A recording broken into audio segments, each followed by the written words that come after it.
Welcome everybody to this official launch of the Cultural Industries Research Network. I can't always remember exactly what it's called, so having a new stand-up banner behind me is a big help. My name is Mark Taylor. I work in the Sheffield Methods Institute, where I am a senior lecturer in quantitative methods, which may not be what everybody had maybe anticipated from a person introducing the Cultural Industries Research Network, but here we are. So what's going to happen today is, in the morning, Vanessa and I will do some brief introductions to the kind of work that we do. We've then got a panel with 3 presentations from different faculties across the university, with the hope that we'll sort of introduce some of the different kinds of work going on in and around the study of cultural industries at the University of Sheffield. We've then got a lunch, which is where most of the budget has gone, so please do avail yourselves of that extensively.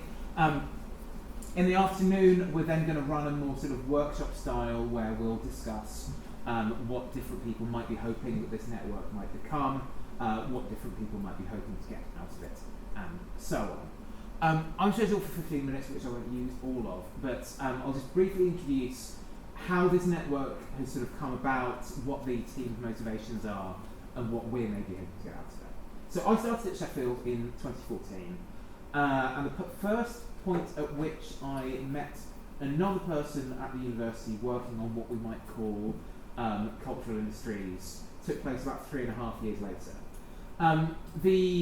Excuse me, the room. One of the things that the university structure has historically made a little bit difficult for some people is meeting people who work in other departments and in other faculties who are interested in answering questions that are similar to their own. Certainly in my own experience, I have struggled a little bit to work, or to sort of meet people working in departments such as music, English literature and so on, where there's a number of shared interests, because I've maybe not been as well looped into that as I could have been. And to be fair to the university, when I've talked to people about this, they've quite reasonably come back to me and said, okay, so why don't you do something?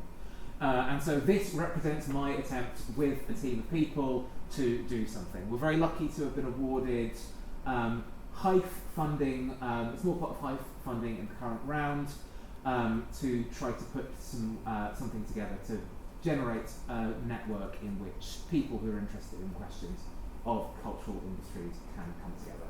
And so today's workshop is designed to firstly introduce a few people to each other, to give a sense of some of the work that's going on, and also to make plans for what might happen in the future.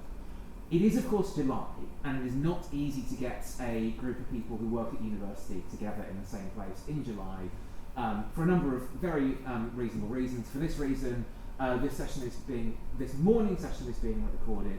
The afternoon session will not be recorded, but we'll be taking a set of notes and trying to put something together based on what we do in order to sort of inform how we might move forward in the future, because we're very keen to get input from people who aren't in the room today.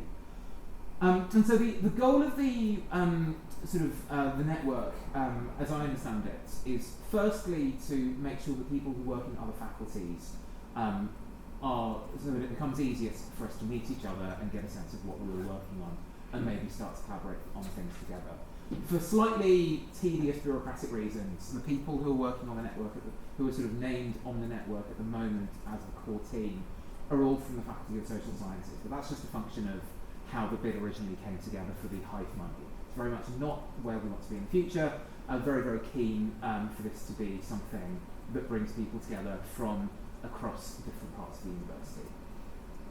The second thing to say is to talk about what the network isn't. The network is not designed as something for, primarily for people who are interested in disseminating their existing research, for example, with creative industry partners, maybe working with artists to put some work together about some of the research that we've undertaken, because that work is already very, very well covered in other parts of the university. What the goal of this is, from our perspective, is to bring people together who are interested in what you might call cultural industries as an object of study.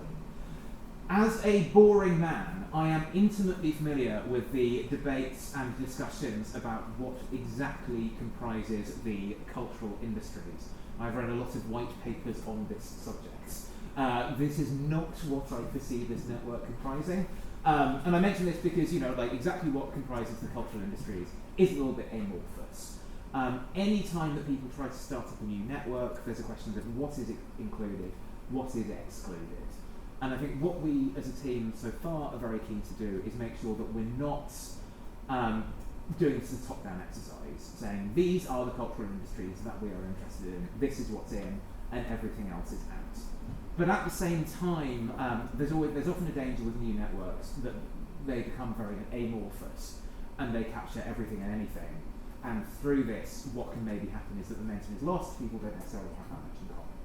And so one of the things that we'd really like to be able to talk about today is what we do have in common as a community, both people in the room and also people working at the university more broadly.